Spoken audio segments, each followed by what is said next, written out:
Hello tout le monde, je suis ravi de vous retrouver aujourd'hui pour qu'on débriefe les deux dernières étapes du Tour d'Espagne 2024, étape 7 et étape 8. Hier, l'étape 7 qui arrivait à Cordoue, on attendait un sprint en petit comité. Et bien c'est ce qui s'est produit sous les coups de butoir, notamment de l'équipe Red Bull. Un seul échappé sur cette étape, Chabir Izaza de l'équipe Euskaltel-Euskadi. Les Basques qui continuent à nous faire le spectacle en tête de course, merci à eux. Évidemment, tout seul, il se fait reprendre au pied de l'unique difficulté de la journée, à une quarantaine de kilomètres de l'arrivée. L'alto de 14%, je vous le dis pas en espagnol, je ne sais pas le dire en espagnol. C'est monté très fort, et notamment et surtout sous l'impulsion de la Red Bull Borangsgro et de Primoz Roglic. Voilà, ça vient peut-être confirmer quelque chose, c'est qu'on n'était pas du tout convaincu de la stratégie de Red Bull sur l'étape de jeudi, où Ben O'Connor s'est envolé et où Red Bull n'a pas réagi aux offensives de l'Australien. Ben O'Connor est arrivé avec 6 minutes 30 d'avance jeudi, s'est présenté au matin de l'étape de vendredi avec près de 5 minutes d'avance sur Primoz Roglic. Red Bull a décidé de se remettre dans l'axe tout de suite, dès le lendemain, à monter la bosse grand train. On a épuisé Daniel Felipe Martinez, Vlasov, Lipovic et Roglic est sorti de sa boîte. C'était surprenant, honnêtement, mais ça fait du bien, je vous avoue, ça donne du spectacle. Preuve en est effectivement que la Vuelta a pris son virage jeudi, que Red Bull a changé son fusil d'épaule et que maintenant elle va jouer de façon agressive. Roglic attaque. Sans conséquence, Ben O'Connor a bien réagi sur cette montée. Carapaz et Van Aert se sont montrés en très bonnes conditions. Roglic vient quand même chercher les 6 secondes de bonification au sommet de l'alto de 14%. On a une phase de transition au sommet. Wout van Aert est toujours présent, c'est accroché à la trentaine de coureurs qui va aller se disputer la victoire à Cordoue. Dans la descente de l'alto de 14%, Marc Soler s'envole, fait la nique au peloton. C'était bien vu de la part de Marc Soler, il est sorti au bon moment, il y avait très peu d'équipiers pour rouler en tête de ce peloton. Red Bull s'était dépouillé pour Roglic, Van Aert ne pouvait plus compter que sur un seul homme, en l'occurrence Sepp Kuss, le tenant du titre de la Vuelta 2023. Et Sepp Kuss, parlons-en, parce que si celui-ci ne fait pas l'effort pour Wout van Aert, eh bien Marc Soler allait au bout et l'emporter à Cordoue. Je veux quand même noter l'attitude de Sepp Kuss qui est absolument merveilleuse, dans le sens où Van Aert ne pouvait compter que sur un seul équipier. Sepp Kuss aurait pu se ranger derrière le fait qu'il est le tenant du titre pour ne pas faire les efforts pour Wout van Aert, pour s'économiser. Eh bien non, Sepp Kuss en patron, vraiment, j'ai trouvé une espèce de jeu d'équipe absolument formidable. Eh bien, a fait le travail pour Wout van Aert et c'est lui qui va aller récupérer Marc Soler à 5 km de l'arrivée. À ce moment-là, ça devient dangereux pour le groupe qui va jouer la victoire parce que le moindre mec qui peut sortir peut aller chercher la victoire à Cordoue. David Gaudu va tenter dans un premier temps, Wout van Aert et d'autres bien vigilants vont le faire entrer dans le rang. Et c'est Pavel Sivakov qui va sortir à 2-3 bornes de l'arrivée. Là, je vous avoue que quand Pavel est sorti, je me suis dit ça va le faire. Il va aller au bout. Là, il n'y a plus personne pour rouler. Cette queue s'est épuisée pour Van Aert. Eh ben non, on n'a pas le droit au bonheur, malheureusement. Alexander Vlasov, coéquipier de Primoz Roglic, est allé chercher Sivakov. Je vous avoue, j'avais un peu le seum, j'en voulais un peu après le russe, après la course, mais bon. C'est le jeu, rien ne l'empêche de rouler, bien sûr. Je ne comprends pas le move parce que Wout van Aert s'était presque quasiment assuré qu'il allait remporter le sprint si ça arrivait groupé, et à ce moment-là que Roglic ne pouvait pas jouer l'étape contre Van Aert. Sivakov se fait bouffer dans l'emballage final, Wout van Aert vient l'emporter. Déçu pour Sivakov, content quand même parce que ça valide mon pronostic de la journée d'hier. Van Aert l'emporte. Au classement de l'étape, Matthias Vacek vient faire deuxième. Très très bonne première semaine de Tour d'Espagne pour Matthias Vacek. Deuxième sur le chrono d'ouverture, deuxième hier. Pau Mikel, sprinter, l'équipe Count Pharma, vient clôturer le podium. Stefan Kung, quatrième. Hermans Paché, Rota, Terrada, Max Poul et Georges Bennett viennent conclure ce top 10. Ça arrive à une trentaine, pas de changement au classement général à ce moment-là. On peut noter quand même les petites défaillances de Lipovic et Martinez qui terminent à 17 secondes de ce groupe. Rien d'inquiétant chez Red Bull parce que ce sont les équipiers de Roglic qui se sont dépouillés dans la dernière côte et c'était normal qu'ils arrivent avec du retard à Cordoue. Timon Aretsman d'Ineos va lui perdre 1 minute 17 à l'arrivée hier. Victime d'un coup de chaud, les images étaient un peu effrayantes dans l'ambulance, après il a vraiment souffert de la chaleur. Timon Arensman que je retire des prétendants à un bon classement général parce que s'il perd une minute hier, aujourd'hui, le Néerlandais a complètement explosé puisqu'il termine à plus d'un quart d'heure. Donc voilà, chez Ineos en 2 jours, le leadership maintenant, on sait pour qui il est. Ça sera à Carlos Rodriguez d'obtenir le meilleur classement général possible pour Ineos. Richie Tello perd 1,27 et Kian Brooks, pareil, out désormais pour le général. Il a pris 8 minutes sur l'étape d'hier. Je ne reviens pas sur le général, on verra ça vers la fin de vidéo. On passe du coup à l'étape du jour, après la deuxième victoire d'étape de Wout van Aert sur ce Tour d'Espagne. L'étape qui arrive aujourd'hui à Cazorla, une étape courte, 150-160 km, 2 difficultés, une à mi-parcours, une dans le final à Cazorla. Une échappée de 8 coureurs qui est partie sur le tard. 2 journées très chaudes, 2 journées où la vitesse moyenne est très élevée, je trouve, 42 hier, 43 aujourd'hui.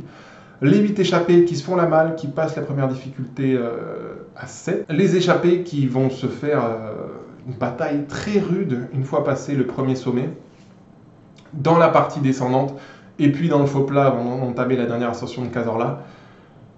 Ils se sont fait violence, c'était un beau combat. Et derrière, petite surprise, alors que Decathlon était en gestion pour le maillot rouge de Ben O'Connor, c'est Israël, première tech, qui vient rouler et faire condamner l'échappé, puisque le dernier membre de l'échappée va se faire manger dans le dernier kilomètre à Harold Terrada.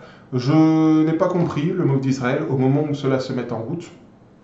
Je n'ai toujours pas compris après l'arrivée le move d'Israël, puisque le premier Israël première tech sur la ligne d'arrivée à Cazorla aujourd'hui, c'est Georges Bennett. Il doit faire 16e, je l'ai noté, à 39 secondes. Donc les échappés peuvent dire merci à Israël d'avoir condamné l'échappée du jour. Terrada doit être bien dégoûté. Revenons ensemble rapidement sur la dernière ascension de la journée où tout s'est joué. L'échappée, 3 coureurs, arrivent au pied de Cazorla ensemble. Harold Terrada pour Astana, Lascano pour Movistar et le coureur d'Alpecin, Vergadito.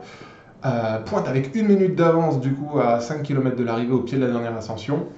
Derrière, dans le peloton, ça arrive pleine balle, c'est Red Bull qui en 2 jours met le feu à cette Vuelta, qui met les gaz absolument pour mettre en difficulté Ben O'Connor et rapprocher Roglic d'O'Connor au général. C'est Daniel Felipe Martinez et Roglic qui entament très fort, et tout de suite, après le virage à droite, il y a une chute dans le peloton. Sepkus et Vlasov, coéquipier de Roglic, tombent. Incident de course, malheureux pour les quelques coureurs qui sont tombés. Roglic, lui, commence son travail de sape. Ben O'Connor, dans un premier temps, répond extrêmement bien. Richard Carapaz aussi. Sivakov aussi. Je vous donne ces noms-là parce que c'est intéressant. Vous allez le voir que Roglic a fait extrêmement de mal à tous ses coureurs parce que tous ceux qui ont répondu du tac au tac à l'accélération de Roglic dès le début d'ascension, eh bien l'ont payé dans la suite de l'ascension. Roglic qui ne va pas cesser d'accélérer, de ralentir, d'accélérer, de ralentir. Et à ce jeu-là, petit à petit, tout le monde va lâcher du lest. Carapaz, et puis Ben O'Connor, bien aidé par Félix Gall, va aussi perdre beaucoup de temps, vous allez le voir. Dans le dernier kilomètre, seul Enric Mas parvient à s'accrocher au mutant slovène qui nous fait une ascension absolument merveilleuse par à coup. Et dans un dernier duel, après avoir mangé Terrada, dernier escapé de l'échappée du jour, dans le dernier kilomètre, eh bien, au sprint, Primoz Roglic vient l'emporter devant Enric Mas. Enric Mas qui aura tenté le coup, lançant son accélération à 250 mètres de l'arrivée après la dernière épingle à gauche. Pas suffisant pour déboulonner Roglic. Roglic, sur ce type d'ascension très courte et pentue, est un des meilleurs au monde. Il le prouve encore une fois aujourd'hui. Une deuxième victoire d'étape pour Roglic, à l'image de la deuxième victoire d'étape de Van Aert hier. Au classement d'étape, Roglic, donc deuxième victoire d'étape, 14e victoire d'étape sur un Tour d'Espagne, quand même à noter pour Roglic, ça fait beaucoup. L'emporte devant Enric Mas dans le même temps. Mikel Landa, très bon 3e à 14 secondes. Antonio Tiberi, 4e à 17 secondes. Tiberi qui continue de faire des bonnes places à droite à gauche. S'il continue comme ça lui assurera, je pense, un top 5 à Madrid sans souci. Mathias Kielmose qui commence à élever son niveau 5e à 21 secondes, dans le même temps que Carlos Rodriguez, 6e. Carlos qui fait un très bon Tour d'Espagne, en tout cas une très bonne première semaine parce qu'il avait terminé en carafe le Tour de France il y a 5 semaines maintenant. Et il se démerde très très bien sur cette première semaine du Tour d'Espagne, donc bravo à lui. Terrada, je vous l'avais dit, mangé dans le dernier kilomètre. Premier membre de l'échappée à l'arrivée, 7e à 24 secondes. Eddie Dunbar, on retrouve celui du Tour d'Italie 2023, 8e à 26 secondes. Lennart Van Eetvelt et Jack Haig vient conclure le top 10. Derrière, quelques noms pour les favoris. 14e Richard Carapaz à 39 secondes. Ben O'Connor, le maillot rouge, qui s'est défendu comme il a pu, 17e à 46 secondes. Ben O'Connor qui répond du tac au tac dès les premières pentes de la dernière ascension, le boomerang lui est revenu dans la poire parce qu'il a complètement dévissé dans les derniers kilomètres. Roglic l'a mis dans le rouge et Ben O'Connor n'a jamais trouvé son second souffle. Très bien épaulé par Félix Gall, mais ça n'a pas suffi. Il débourse effectivement 46 secondes sur la ligne, plus les 10 secondes de bonification. 56 secondes de perdu pour Ben O'Connor aujourd'hui. Ouais, la note est salée sur ce type d'étape, je trouve. Je note également 18e Gaudu à 1,01, 19e Del Toro à 1,01 également. Del Toro, qui est le meilleur UAE de l'étape du jour et du général dorénavant, parce que vous allez le voir. Yates en soutien de Del Toro termine à 1,03. Sivakov, autre UAE qui avait bien suivi sur le départ d'ascension et qui s'est écrasé sur la fin, perd 2 minutes 01, 35e de l'étape. Et la cartouche de la journée, et la surprise de la journée, c'est de voir jusqu'à présent le leader du UAE, Almeida, perdre 4 minutes 53 sur la dernière ascension. Il perd 1 minute au kilomètre sur la dernière ascension, 60e de l'étape. Le tenant du titre, Sepp Kuss, termine lui 21e à 1,07. Malchanceux Sepp Kuss parce qu'encore une fois, il est tombé au début d'ascension après le virage à droite sur l'accélération des Red Bull. Voilà, une étape que je ne pensais pas aussi dynamique en son final, je ne pensais pas voir de tels écarts. Et ben, c'était sans compter sur Primoz Roglic et son attitude de guerrier qui, en 48 heures, bouleverse complètement la Vuelta. Il a décidé de se remettre dans l'axe après la surprise Ben O'Connor de jeudi. Ça y est, Red Bull passe en mode rouleau compresseur et ça fonctionne d'entrée. En 48 heures, Roglic a déjà rattrapé pas mal de temps en général, vous allez le voir. Tout de suite, Ben O'Connor, toujours leader, il perd près d'une minute aujourd'hui. Primoz Roglic, deuxième à 3,49. Henrik Mas, troisième à 4,31. Antonio Tiberi, quatrième à 5 minutes. Mikel Landa, qui à l'image de Tiberi se place un petit peu tous les jours et est désormais 5e à 5 minutes 13. Lennart Van Velt, 6.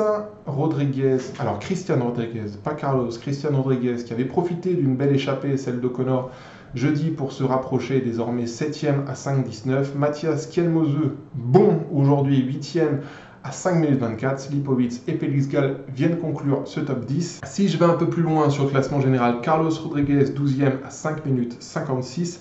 Sepp Kuss, 14e à 6,22. David Gaudu, premier français, 16e à 6,30. Del Toro, le petit Isaac Del Toro, qui devient désormais le leader de l'équipe UAE Team Emirates, 17e à 6,32.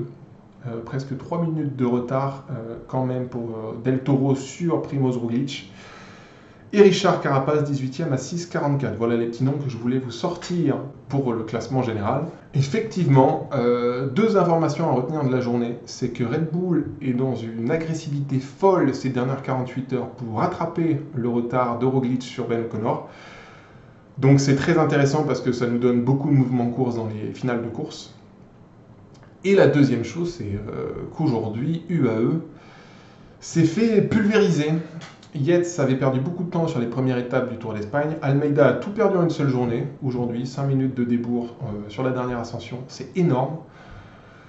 Et que désormais, tous les espoirs du UAE reposent sur le très jeune coureur qui est Isaac Del Toro. Alors, en préambule du Tour d'Espagne, je vous avais dit que ça ne me surprendrait pas si Isaac Del Toro était le meilleur UAE au terme du Tour d'Espagne à Madrid d'ici 2 semaines. Cependant, là, les déconvenues successives de Sivakov, d'Almeida et d'Adam Yates, c'est des semi-surprises parce que c'est des super coureurs qui ne sont pas à leur niveau sur ce Tour d'Espagne. Et d'un autre côté, UAE a fait le pari de mettre des gars qui avaient marché très fort sur le Tour de France pour qu'ils fassent la même chose sur le Tour d'Espagne. 4 semaines pour récupérer, ça n'a pas suffi. Et maintenant, on va tout mettre sur Isaac Del Toro pour obtenir le meilleur classement général possible. J'espère que UAE se mange un testicule, pardon pour l'expression, mais à l'idée d'avoir laissé Juan Ayuso à la maison, parce que je pense qu'Ayuso sur le Tour d'Espagne aurait été certainement le meilleur UAE de cette édition. Facile pour moi de vous dire ça maintenant, mais en sachant que c'est certainement parce que Adam Yates et Almeida ont fait un gros Tour de France qu'ils explosent sur ce Tour d'Espagne. Eh bien, peut-être qu'un Ayuso aurait fait un excellent général. Enfin, voilà. Là, on est au conditionnel. Maintenant, UE doit tout mettre pour Isaac Del Toro. Bon courage au petit gamin de 19-20 ans pour rattraper les meubles là, dans la grosse écurie UAE. Là, il y a un gros test pour Isaac dans les 2 prochaines semaines à venir. Et peut-être déjà dès demain, Venons-y à l'étape de demain pour conclure cette vidéo. Étape qui va aller de Motril à Grenade. Première très grosse étape de haute montagne. Alors haute montagne, le sommet le plus haut est à 1600 mètres d'altitude. On est en Espagne, au sud de l'Espagne, donc c'est pas les Pyrénées. Voilà pourquoi l'altitude n'est pas très élevée. En revanche, si je vous montre le profil, 178 km, 3 grosses ascensions. Les deux dernières ascensions sont exactement les mêmes. L'alto des Azayamas, je ne suis pas sûr de bien prononcer, Azayanas, on va dire. Corrigez-moi si je me trompe en commentaire. Et bien là, si je pars un petit peu sur tes pronostics sur cette étape, Red Bull, ces dernières 48 heures, est extrêmement agressif pour décondenser Decathlon AG2R et Ben O'Connor en particulier. Il y a le terrain pour attaquer de très loin demain, et ce dès la première ascension de Azayanas, à une cinquantaine de kilomètres de l'arrivée, même à 60 km de l'arrivée. Donc je ne serais pas surpris si demain la course se décante très tôt, à 60 bornes, avec une attaque des Red Bull, en tout cas une accélération des Red Bull. Et si Ben O'Connor montre le moindre signe de faiblesse, Roglic va le détruire. Roglic va le détruire, attaquer de très loin. Après, si vous regardez le final, les deux dernières ascensions, montée-descente, ça peut se faire tout seul.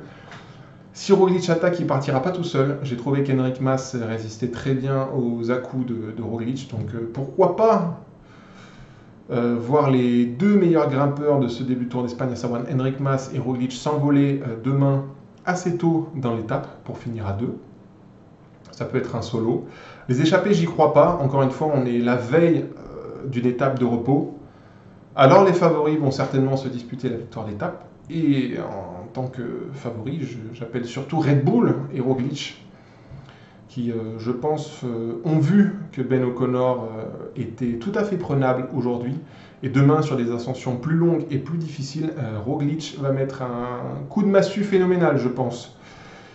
Donc voilà, ça doit être mon prono pour demain. Je vous dis que Red Bull va mettre le feu et que Roglic va partir en solo ou à 2 avec Henrik Mas et que ça va faire très mal à l'arrivée. Voilà, ça c'est pour mon prono de demain. On débriefera bien sûr tout ça ensemble demain soir.